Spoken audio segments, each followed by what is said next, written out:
Good morning student. मागच्या लेक्चरमध्ये आपण projectile motion when projectile is fired oblique to horizontal हे स्टडी केलं आहे, बरोबर आहे. मग त्याच्याशी रिलेटेड टर्मिनॉलॉजीज किंवा डेरिवेशन आपण प्रूव्ह केले.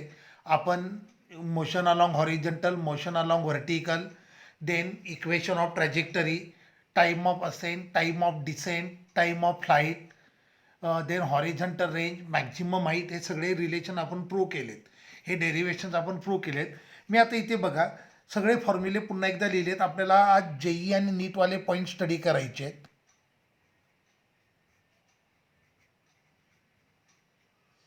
तर टाईम ऑफ असेंट और टाईम ऑफ डिसेंट फॉर्म्युला असतो T/2 is equal to u sine theta upon G.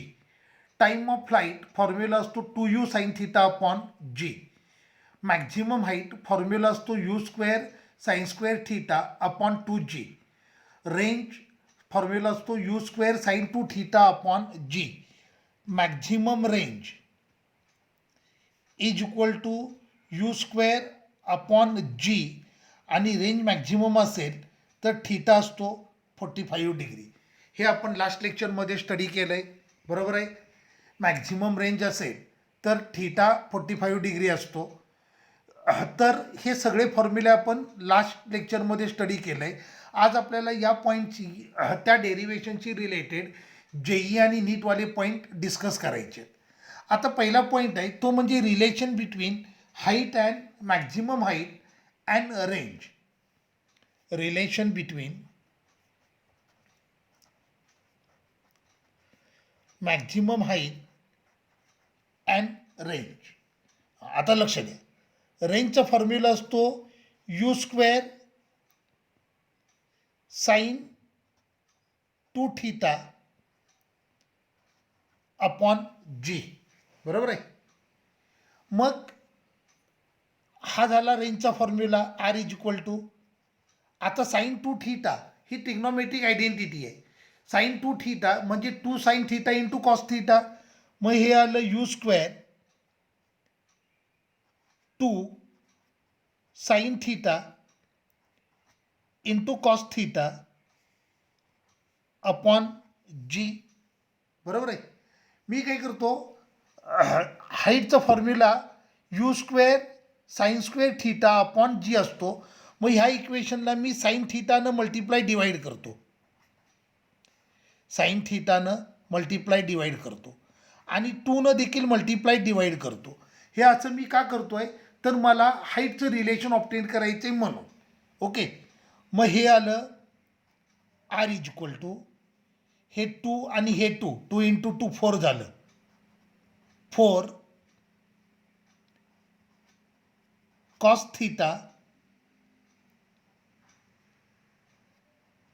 Upon G into हे आलं साइन स्क्वेअर थीटा अपॉन 2. मी काय करतो लक्षात आलं का, आपल्याला हाईट आणि रेंज यांच्यामधलं रिलेशन प्रूव्ह करायचं आहे, बरोबर आहे. मग मी काय म्हणजे मला आरचा फॉर्म्युला, रेंजचा फॉर्म्युला हाईटच्या टर्ममध्ये ऑब्टेन करायचं आहे.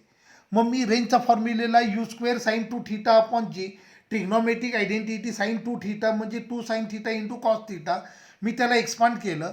आता रेंजच्या फॉर्म्युल्यामध्ये मला हाईट ॲडजस्ट करायची आहे. मग हाईटचा फॉर्म्युला असतो u square sine square theta upon 2g, बरोबर आहे. मग मला साइन स्क्वेअर थीटा ॲडजस्ट करायचं होतं म्हणून मी साईननं काय केलं, साइन थीटानं मल्टिप्लाय डिवाइड केलं. हाईटच्या फॉर्म्युल्यामध्ये डिवायडेड बाय 2g असतं. मग मला ते 2g आणण्यासाठी इथं 2नं पण मल्टिप्लाय डिवाइड करावं लागलं. मग हे 2 इंटू 2 4 झालं.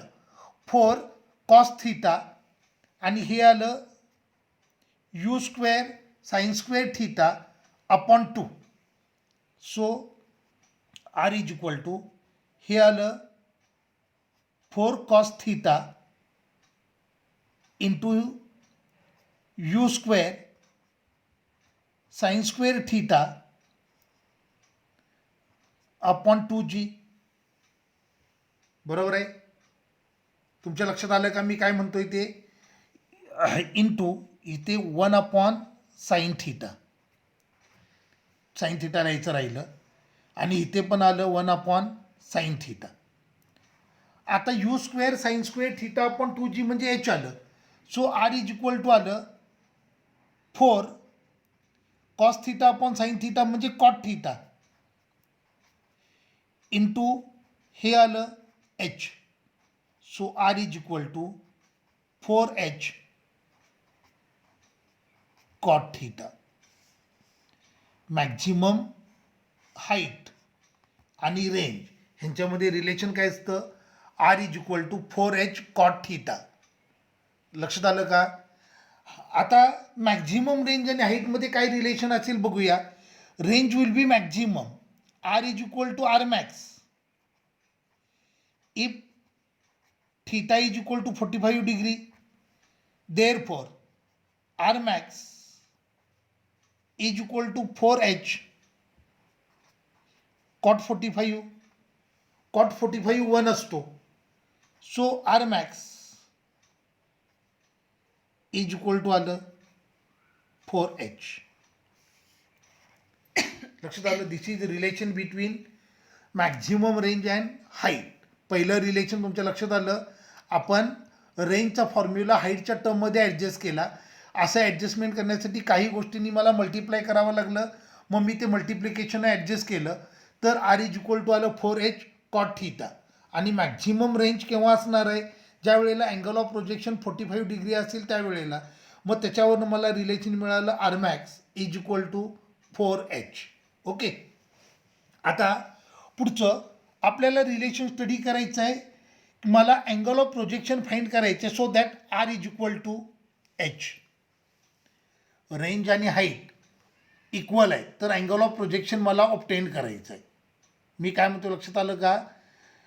At a particular angle of projection range and height will be same. So we are going to find out that angle of projection. So r is equal to आलं u square sin 2 theta upon g. Range is equal to height आहे. So हे आलं u square sin square theta upon 2g. हे g cancel झालं. U square cancel झालं. बरोबर आहे. Sine 2 theta म्हणजे 2 sine theta into cos theta is equal to sine square theta upon 2. ह्यातलं एक साईन थिटा कॅन्सल झालं म्हणजे हे आलं 2 cos theta is equal to sine theta upon 2. टर्म्सना रिअरेंज करतो म्हणजे 4 is equal to sine theta upon cos theta. Sine theta upon cos theta म्हणजे टॅन थिटा. बरोबर आहे. So tan theta is equal to 4. Therefore theta is equal to tan inverse of 4. So range आणि height maximum height आणि range both are equal if angle of projection is tan inverse of 4. आता tan inverse of 4 म्हणजे 76 degree. कळलं. जर angle of projection 76 degree असेल तर range आणि height कसे असतात, सेम असतात. ओके. आता पुढचं एक डेरिवेशन आपल्याला स्टडी करायचं आहे. Angle of projection for complementary range for complementary angle. Okay. आता कॉम्प्लिमेंटरी अँगल म्हणजे काय, 30-60 हे कॉम्प्लिमेंटरी अँगल आहेत किंवा 20-70 हे कॉम्प्लिमेंटरी अँगल आहेत किंवा थीटा आणि 90 - थीटा हे कॉम्प्लिमेंटरी अँगल आहेत. थीटा आणि 90 - theta these are complementary angles. Okay. मग आता लक्ष द्या. मी एक अँगल थीटा घेतो. अँगल ऑफ प्रोजेक्शन एक अँगल किती घेतो, थीटा. आणि दुसरा अँगल घेतो 90 - थीटा. हे दोन अँगल मी घेतो आणि दोन अँगलना मी रेंज फाइंड करतो. मग रेंजचा फॉर्म्युला आहे, range is equal to u square sine theta sine 2 theta upon g. या केसमध्ये थीटा म्हणजे अँगल ऑफ प्रोजेक्शन आहे. So R1 is equal to u square sine 2 theta upon g. आता दुसरा अँगल ऑफ प्रोजेक्शन किती आहे 90 minus theta आहे, ह्याला मी इक्वेशन नंबर 1 म्हणतो. पहिला अँगल ऑफ प्रोजेक्शन थीटा होता, so R1 is equal to हे आलं u square sine 2 theta upon g. R2 is equal to u square sine हे 2. आता आपला angle of projection 90 minus theta आहे, 90 minus theta upon g. So हे आलं u square sine 180 minus 2 theta upon g. आता ही पुन्हा ट्रिग्नोमेट्रिक आयडेंटिटी आहे. साईन 180 मायनस 2 थीटा म्हणजे साईन 2 थीटा असतो. तर हे आलं u square sine 2 theta upon g. हे झालं R2 इक्वेशन नंबर 2. आता इक्वेशन 1 आणि इक्वेशन 2 बघा. इक्वेशन 1 आपलं R1 आलंय u square sine 2 theta upon g आणि R2 आलंय u square sine 2 theta upon g. मग ह्याच्यावरनं important conclusion for complementary angle range is always same. हे खूप खूप इम्पॉर्टंट पॉईंट CET नीट आणि JEEसाठी लक्षात आलं. Range will be same for complementary angle. म्हणजे 30-60 एक अँगल ऑफ प्रोजेक्शन 30 आहे, दुसरा अँगल ऑफ प्रोजेक्शन 60 डिग्री आहे. तर ह्या दोन्ही अँगलला रेंज कशी असेल सेम असेल. लक्षात आलं का. तर आपण काय काय केलं बघा. आपण हाईट आणि रेंज ह्यांच्यातलं रिलेशन ऑब्टेन केलं, मॅक्झिमम रेंज आणि हाईटमधलं रिलेशन ऑब्टेन केलं. आपण अँगल ऑफ प्रोजेक्शन फाईंड केला if range is equal to height. त्यानंतर कॉम्प्लिमेंटरी अँगल्स असतील तर हाईट आणि रेंज ह्यांच्यामधलं रिलेशन आपण स्टडी केलं. तर आपण इम्पॉर्टंट कन्क्लुजन आता ड्रॉ केलं. Range will be same for complementary angles. लक्षात आलं. आता पुढचा पॉईंट, प्रोजेक्टाईल मोशन असेल, बॉडीला आपण ऑब्लिकली प्रोजेक्ट केलंय like that. Body is projected obliquely. बॉडीची व्हिलॉसिटी आहे सपोज करा यू आणि अँगल ऑफ प्रोजेक्शन आहे थीटा. तर व्हिलॉसिटीला आपण दोन कंपोनंटमध्ये रिझॉल्व करतो. हॉरिझॉन्टलला व्हिलॉसिटी असते यू कॉस थीटा, तर व्हर्टिकलला व्हिलॉसिटी असते u y is equal to u sine theta. आता मी तुम्हाला त्या दिवशी सांगितलं आहे projectile motion is purely under the action of gravity. आणि ग्रॅव्हिटी हे ॲक्ट होतं in vertically downward direction. So as projectile is moving due to gravity its vertical component of velocity will going on changing while horizontal component of velocity will remain same. बरोबर आहे. आता initial पॉईंटला horizontal velocity आहे u cos theta. तर initially vertical component of velocity आहे u sine theta.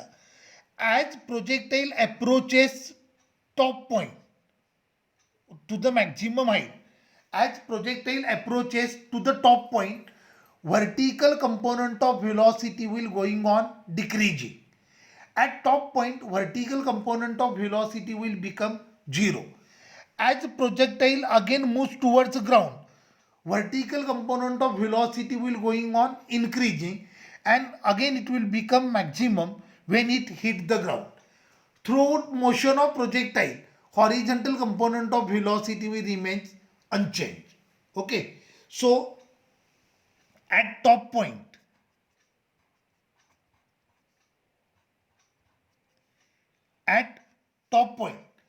vertical component of velocity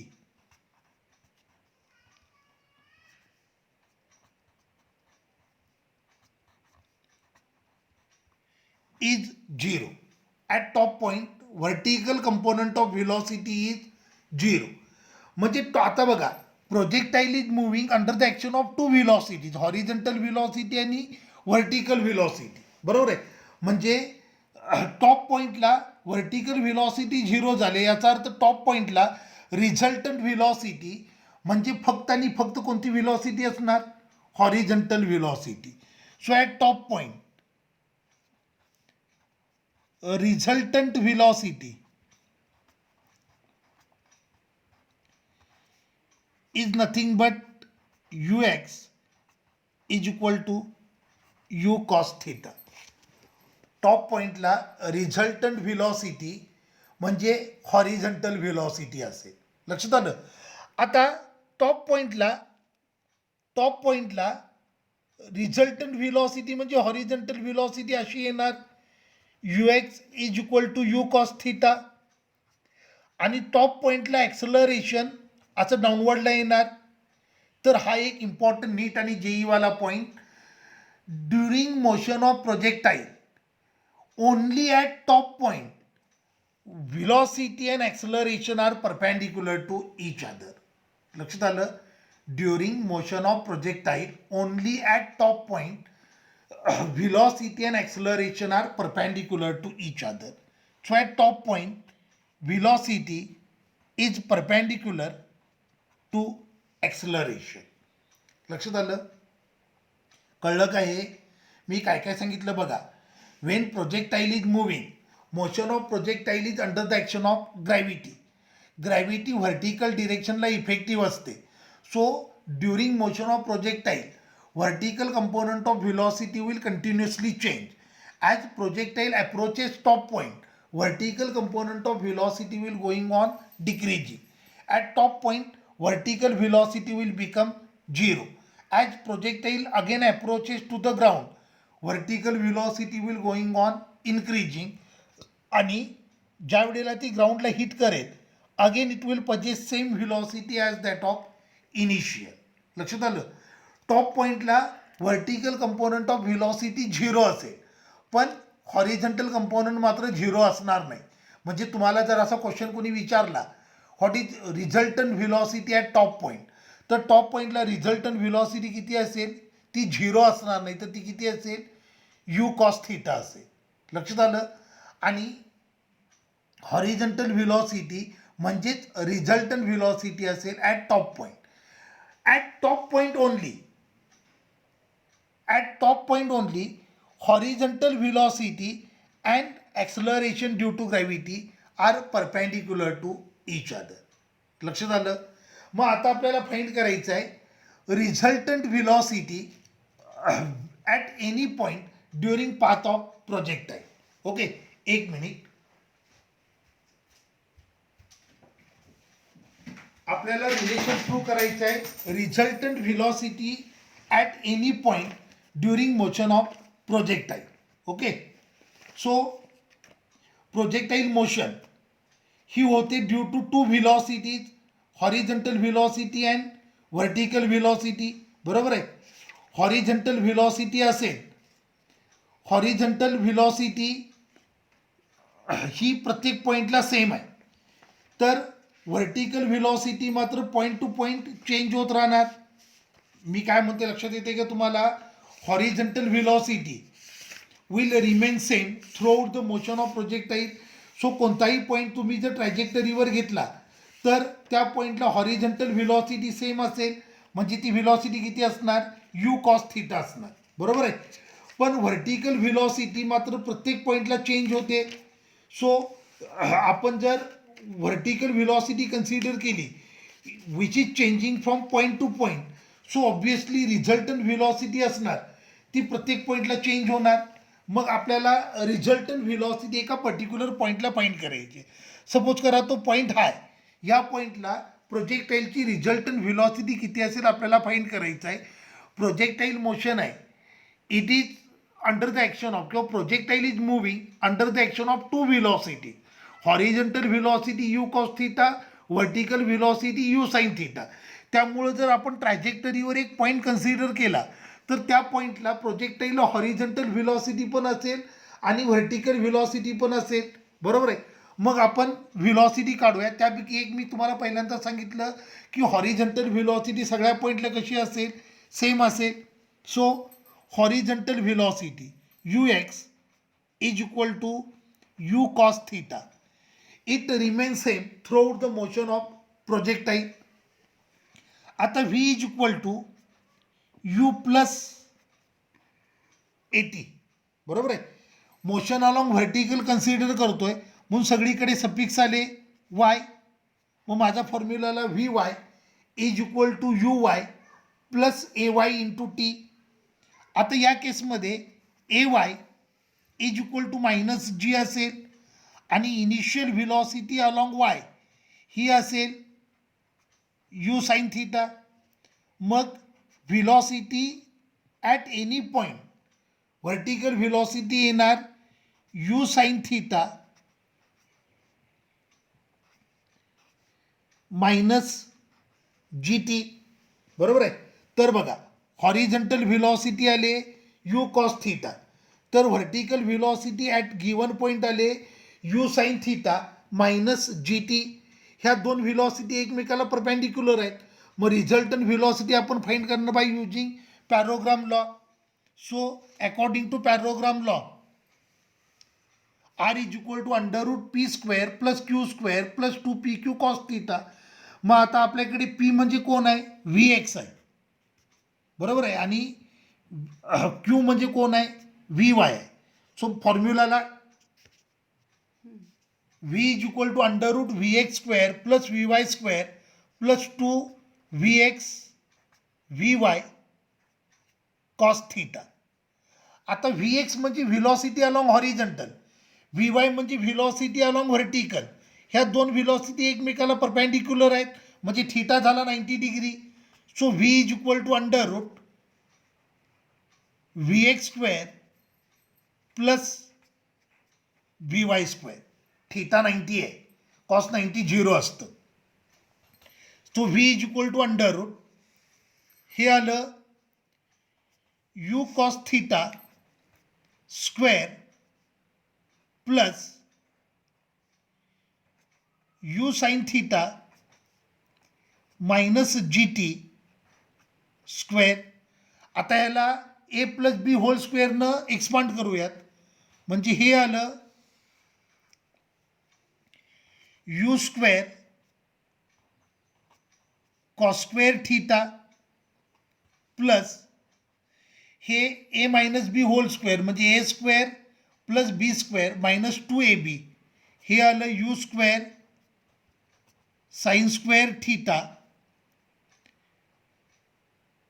plus g square t square minus 2 u sine theta minus 2 u sine theta into g t. बरोबर आहे. सो हे आलं u square cos square theta plus u square sine square theta plus g square t square minus 2u sine theta into g T.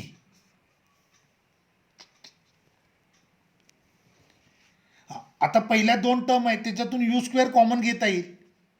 मग you स्क्वेअरला जर common घेतलं you स्क्वेअरला common घेतलं तर ब्रॅकेटमध्ये राहिलं cos square theta plus sine square theta plus g square t square minus 2u sine theta into g t. Sine square theta plus cos square theta is always equal to 1. बरोबर आहे. म्हणजे हे मला final answer मिळालं u square plus g square t square minus 2u sine theta into g t. तर ही झाली resultant velocity. Clear झालं. So it is all about projectile motion. हे प्रोजेक्टाईल मोशनमधले खूप खूप इम्पॉर्टंट पॉईंट आहेत जे आपल्याला जेई आणि नीट्स किंवा CET लागतील. तर तुमच्या लक्षात आलं रिझल्टंट व्हिलॉसिटी ऑफ प्रोजेक्टाईल. ह्याला हवं तर असं लिहूया u square plus g square t square minus 2u gt sin theta. This is resultant velocity of projectile at any point along its path. हे डेरिवेशनची आपल्याला गरज नाही आहे, तुम्ही फक्त फॉर्म्युला जरी पाठ करून ठेवला तरी सफिशियंट आहे. लक्षात आलं. आज मी जे जेई आणि नीटवाले पॉईंट घेतलेत हे महाराष्ट्र बोर्डच्या थेरीला लागणार नाही आहेत, हे फक्त आपल्याला नीट किंवा जेई स्टडी करताना सॉल्विंग करताना लागणार आहेत. सो फक्त फॉर्म्युले पाठ करून ठेवा म्हणजे प्रॉब्लेम नाही आहे. आता या टॉपिकचा लास्ट पार्ट राहिला आहे तो म्हणजे सर्क्युलर मोशन. ते आपण आता नेक्स्ट लेक्चरमध्ये स्टडी करूयात. ठीक आहे, थांबूयात.